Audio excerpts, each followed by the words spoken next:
Bonjour à tous. Alors aujourd'hui, nous allons attaquer les énergies de juillet 2025 pour les poissons. Donc, je vais utiliser deux jeux. Premièrement, celui-ci, tiens, ça commence bien. Vous avez le soleil, qui est le tarot de Marseille de type 1 du Jean Païen. Et ensuite, nous utiliserons le tarot Illuminati pour ajouter, préciser les cartes de ce tirage. Alors, j'ai déjà mélangé avant la vidéo le jeu. Je viens juste lui donner quelques petits tours de manivelle en plus pour le réénergiser un peu plus. Et nous allons commencer la lecture ici. Donc, l'énergie du moment, elle est là, elle est magnifique, c'est l'énergie du soleil. Donc cette idée du bonheur, cette idée d'avoir de la chance et d'être protégé par une puissance supérieure. On a quelque chose d'extrêmement positif avec cet arcane du soleil. On a deux personnes ici, alors on peut penser aux Gémeaux, mais on peut aussi penser, le poisson c'est un signe à double, qui figure deux êtres, mais ça peut représenter aussi un couple. Donc on ne sait pas, on est au tout début de la lecture. Ici, dans la position de l'obstacle du challenge à relever, on a le pape. Donc le pape est une carte intéressante parce que elle va très bien avec le soleil dans le sens où elle nous parle de relier le ciel et la terre, le céleste et le matériel, l'humain et le divin. Le pape étant un trait d'union entre le monde d'en haut et le monde d'en bas. Mais c'est aussi la carte de l'enseignement, c'est aussi la carte de la foi, c'est aussi la carte de l'engagement. Donc, on n'en sait pas assez pour l'instant pour savoir exactement où l'on va. Donc les énergies qui nous viennent de l'extérieur, on a la reine de bâton. Donc ce que le divin vous propose, c'est d'utiliser votre énergie de séduction, ce qui est bien, ce qui est agréable et confortable. Donc, et vous, le tarot vous invite à vous reposer sur une carte qui est liée au mental, au cérébral, peut-être aussi parfois au verbe, mais c'est l'as. Donc, peut-être qu'il y a une idée là de vérité qui se fait jour, qui vient d'être apprise, une nouvelle, quelque chose. On n'en sait pas plus. Au cœur du jeu, on a l'énergie, encore une fois, dans l'épée, du roi d'épée. Donc le roi d'épée, on est dans la maîtrise complète de tout ce qui touche au mental, au cérébral et aussi au verbe. Donc, pour l'instant, on n'a pas de coupe, ni de denier d'ailleurs. Donc c'est assez intéressant à voir. On est plutôt dans l'action et en même temps dans le mental.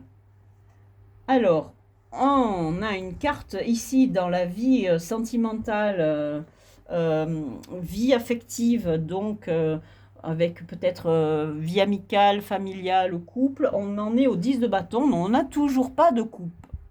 On a peut-être l'impression d'avoir un surplus de peut-être de charges, de choses à faire. Il y a quelque chose là qui peut être un peu pesant. Et surtout, la volonté de, de changer de cycle. Parce qu'on est arrivé à un niveau là de maximum au niveau d'un potentiel de l'énergie du bâton. Et le pendant de ce maximum, ça peut être une surcharge. Hein. On ne sait pas encore. Au niveau du travail et de la vie sociale, si vous êtes à la retraite, on a une belle carte. on a un 3 de coupe. Et dans le tarot de Marseille, cette carte, elle est magnifique parce que elle est positive, hein. Le 3 dans le tarot de Marseille, c'est le chiffre de la création.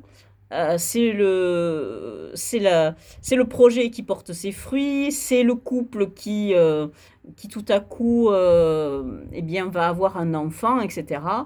Et donc en bas de cette carte, qui peut représenter les émotions, les sentiments, on a tout de même un couple. Donc c'est la deuxième carte que vous avez, non la troisième, parce que dans le pape, on a aussi un couple, puisqu'en bas de la carte, on a deux moignons qui se font enseigner, on ne sait quoi, par le pape. Donc ici, on a un couple en bas du 2 de coupe.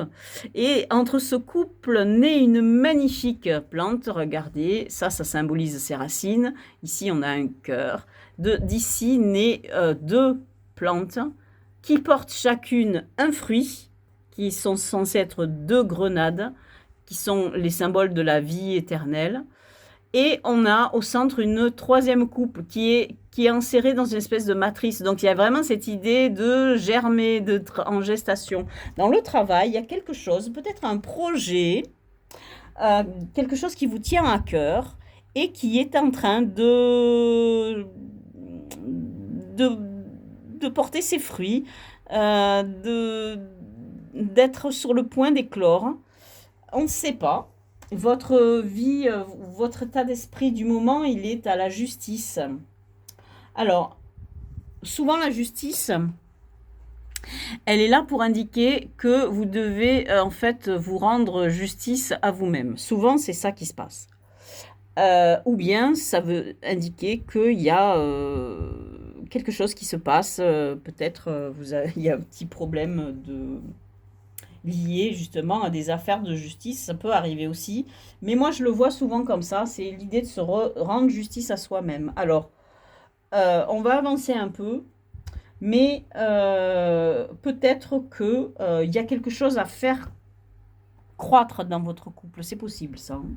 Il y a quelque chose à y changer en tout cas, peut-être, parce que là, vous avez un 10, donc il y a vraiment un cycle qui doit arriver. Et on a, pour ce qui est une évolution future, une ouverture vers le futur, on a la tour. Et, enfin, la maison Dieu, puisqu'on est dans Marseille. Et donc, elle nous indique que, effectivement, que vous le vouliez ou pas, il y a un changement qui va arriver, il y a un bouleversement qui va arriver. Donc, effectivement, un changement ici, un cycle nouveau. Mais vous avez au-dessus de votre couple en tout cas, vous avez le soleil, donc vous avez une protection divine. Vous avez l'idée d'avoir une espèce de chance, hein, qui vous suit. Donc ce jeu-là, il est pour l'instant, il est assez, il est positif. Ça, c'est les énergies juste générales et on va les préciser maintenant avec ce tarot Illuminati qui est un tarot qui, bon, son nom n'a rien, enfin, n'a rien à voir avec les Illuminati. C'est juste parce que c'est un tarot qui est extrêmement coloré et surtout très lumineux. Et sa volonté presque est d'avoir des couleurs aussi vives que celles des vitraux. Vous allez voir, c'est vraiment un très très beau jeu. Alors, il est un peu chargé. Il y a énormément de détails sur les cartes. Donc ça peut paraître un peu parfois fouillis, mais voilà, il a le défaut de ses qualités, c'est-à-dire certains vont trouver qu'il y a trop de détails sur les cartes et que c'est trop fouillis, et puis au contraire, on peut apprécier ces détails-là parce que on peut trouver quelque chose, un petit détail qui peut nous ouvrir l'esprit vers un petit événement ou quelque chose auquel on n'avait pas pensé. Alors, qu'est-ce qui va renforcer notre soleil? Un 7 de coupe. Alors, ce 7 de coupe nous indique que, oui, si on a un projet effectivement qui germe ou qui est en gestation, on nous dit avec ce 7 de coupe de ne pas rêver trop haut et trop fort et d'être réaliste dans ce projet et de faire attention parce qu'il peut y avoir des voies sans issue, parce que si vous avez des ambitions qui sont démesurées par rapport à vos moyens, vous allez vous planter. Et donc, il vaut mieux être réaliste et faire preuve de discernement. Dans l'idée, dans l'obstacle à relever ou le défi, on a le 2 d'épée qui nous indique que, effectivement, vous allez devoir faire face à un choix. Et un choix qui va être difficile, vous aurez l'impression de le faire à l'aveugle, c'est-à-dire sans savoir exactement si l'un des deux va porter plus de fruits dans votre vie que l'autre. Cette carte du 2 d'épée renforce cette idée du 7 de coupe. Les deux sont liés. Donc il y en a bien une histoire de choix à faire. Et on a bien un mystère autour de ce choix. L'énergie qui vous vient de l'extérieur pour seconder cette reine de bâton qui vous indique de vous servir de vos charmes pour arriver à vos fins. On a un 2 de bâton. Et le 2 de bâton, c'est l'idée de planifier. Donc, vous allez penser à ce 3 là, avant de le mettre à jour, il va falloir bien planifier parce que effectivement, vous avez donc un 2 de bâton, un 2 d'épée, il va y avoir un choix donc à faire, quelque chose à trancher. Et pour l'instant, vous n'avez pas assez de détails, puisqu'on en est au stade du 2 de bâton. Pour que le plan se mette en marche, il faut être au 3 de bâton, et on n'y est pas encore. Donc c'est ce que nous indique le jeu pour l'instant. L'énergie sur laquelle vous reposez, c'est le 9 de pentacle. Alors le 9 de pentacle, il est très intéressant. C'est une carte qui fait référence à une énergie qui se rapporte à une forme de célibat, en tout cas mental. C'est une carte qui est liée à l'idée de complétude avec la reine de denier, mais ici on est dans le 9 de pentacle. Donc c'est une carte d'abondance, hein, puisqu'on est au 9, c'est un chiffre très très évolué, très positif, mais on n'est pas au 10, donc on n'est pas au summum tout à fait, mais on n'est pas loin. Donc on n'est pas dans un aboutissement complètement, mais on est dans un grand confort, on est dans une idée de, on dira d'opulence et de confort matériel, mais d'une manière un peu égoïste et solitaire. Donc si on a une histoire de couple quelque part dans ce jeu, eh bien, on vous invite à penser à vous, à ne pas vous oublier dans ce couple. L'énergie qui est au centre, sur ce roi d'épée, on a un 4 de pentacle. On a beaucoup de retenue dans ce jeu, c'est-à-dire que vous allez avoir des choix à faire, mais attention, le 7 de coupe nous dit fallait faire les choses de manière assez judicieuse. Et là, avec ce 4 de denier, on vous dit attention, reposez-vous déjà sur ce que vous avez, parce que c'est votre base. Et c'est de là que vous allez partir. Donc, ne dilapidez pas ce que vous avez pour mettre en place votre projet. Au contraire, servez-vous de ce que vous avez, reposez-vous sur ce que vous avez pour le mettre en place. Dans votre vie sentimentale, vie affective, etc., on a le 5 d'épée. Et cette fois-ci, le 5 d'épée, c'est le 5 du Rider-Waite. Alors donc, on a une idée peut-être de combat à mener, dont vous allez sortir victorieux, mais qui vont laisser un peu des traces, des blessures autour de vous. Mais pour moi, cette carte du 5 d'épée, elle indique surtout une prise de tête. Moi, je la vois comme ça, puisque dans le 5, enfin pardon, dans l'épée, on est dans le mental, on est dans le cérébral, et dans le 5, c'est un chiffre, c'est pas un chiffre vraiment du chaos, mais c'est le 5, c'est le chiffre qui nous fait sortir de la stabilité. Là, on a un 4 de denier, ça nous sort de la stabilité, et c'est pas forcément confortable de sortir de cette stabilité. Il y a une prise de risque, il y a un moment difficile à passer, mais qui permet d'évoluer vers un mieux. Donc, dans votre couple, il y a une espèce ou dans votre vie sentimentale ou affective, il y a une impression de devoir beaucoup travailler, peut-être pour vous rendre justice à vous-même. Et en tout cas, vous avez des préoccupations, des choses, des questions qui vous prennent la tête. C'est un peu ça ce qu'on nous dit à ce moment-là, le jeu. Et dans le travail, vous avez le roi de coupe. Alors le roi de coupe, ici vous avez un roi d'épée. Le roi d'épée, donc lui, il est dans le mental et dans le verbe. Et le roi de coupe, il est dans les émotions. Donc vous avez deux cartes majeures qui indique que vous maîtrisez parfaitement vos émotions. Et avec le roi d'épée, vous maîtrisez parfaitement votre esprit d'analyse, de réflexion, mais aussi euh, votre verbe, la manière que vous avez de vous exprimer. Et en ralliant ces maîtrises d'émotions, de sentiments et la maîtrise du verbe, euh, vous pourrez certainement surmonter tous les petits tracas que vous avez en ce moment parce que vous avez les armes pour le faire.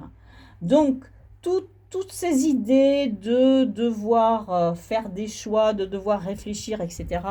Et même cette idée d'avoir quelque chose d'inattendu qui vienne bouleverser votre vie, vous pourrez le gérer parce que vous avez vraiment les armes entre le roi d'épée et le roi de coupe. Vous avez la maîtrise de vos émotions et vous avez la maîtrise de votre mental et de votre réflexion. On ne peut pas rêver mieux en réalité. C'est-à-dire que vous allez maîtriser à fond tout ce qui va vous permettre d'agir sur votre situation.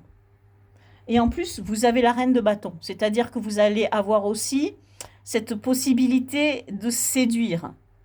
Donc vous avez d'excellentes cartes en main, d'où ce soleil là qui vous indique cette idée de protection, etc. Alors dans votre vie intérieure, on a le 6 de Pentacle. Donc ce 6 de Pentacle, c'est l'énergie de donner, recevoir. Et pour moi, c'est l'énergie de la réciprocité dans un couple. Eh bien, voyez, vous avez la justice, vous rendre justice à vous-même, et vous avez le 6 de Pentacle qui est la réciprocité et l'équilibre entre le donner et le recevoir. La justice, elle porte le chiffre 8 et ce n'est pas pour rien, parce que le 8, c'est le chiffre de l'équilibre. L'équilibre et bien sûr la stabilité, puisqu'on a 2 fois 4, mais à la fois dans le matériel et dans le spirituel. Et la justice, elle est dans l'équilibre. On a une balance. Bon, alors ici, la balance, elle est un peu truquée sur cette justice, puisque la justice, elle agit un petit peu. C'est elle qui a l'épée et c'est elle qui tranche. Hein. Mais quand même, on a ici une idée vraiment d'équilibre et de réciprocité qui sont peut-être importantes. Et c'est peut-être ça qui vous pose un problème dans votre couple et qui vous amène à être dans cette idée-là au niveau parce que le 9 de Pentacle, c'est un peu comme la reine de Pentacle, il y a cette idée d'indépendance financière, d'indépendance matérielle. En fait, vous êtes un peu poussé à être dans cet état-là, de repli sur vous-même et de vous reposer sur vous-même, parce que peut-être vous avez ici des choses qui vous perturbent, et c'est ce qui vous prend la tête, c'est de vous sentir peut-être dans une relation qui manque d'équilibre. En tout cas, vous devez vous rendre justice à vous-même pour pouvoir établir cet équilibre. Parce que peut-être il manque quelque chose, une réciprocité. Peut-être que vous donnez plus que ce que vous recevez. Il y a quelque chose comme ça derrière. Et enfin, dans l'énergie, ah ben décidément, dans l'énergie qui nous parle d'un prolongement dans le temps, etc., on a à nouveau la justice. Donc vous avez 2 fois la justice. Donc c'est vraiment important. Alors peut-être que quelque chose avec cette maison Dieu va arriver, quelque chose qui va bouleverser cet équilibre, quelque chose qui va bouleverser euh, cet équilibre de réciprocité, cet équilibre entre le donner et le recevoir. Il y a quelque chose là euh, qui va peut-être amener un nouveau cycle, une nouvelle énergie. parce que là, on est dans le 10, c'est l'énergie créatrice, mais c'est aussi l'énergie sexuelle. Donc, quelque part, ce 10, il a très bien sa place aussi dans une vie de couple, par exemple. Il indique une idée peut-être proche du burn-out et d'être très préoccupé, mais il indique aussi peut-être un débordement d'énergie sexuelle, peut-être aussi le fait qu'on soit dans une fin de cycle. On a quelque chose là qui nous prend la tête, il y a quelque chose qui doit bouger, il y a quelque chose qui doit se renouveler, peut-être pour rétablir un équilibre qui manque et qui peut-être est la source, enfin, qui peut être le résultat d'un incident, quelque chose qui va arriver, qui va bouleverser cet équilibre. Voilà, en tout cas, cette énergie du moment qui s'offre à vous, les poissons, pour ce mois de juillet 2025. Je vous remercie d'avoir écouté cette vidéo et je vous dis à très bientôt.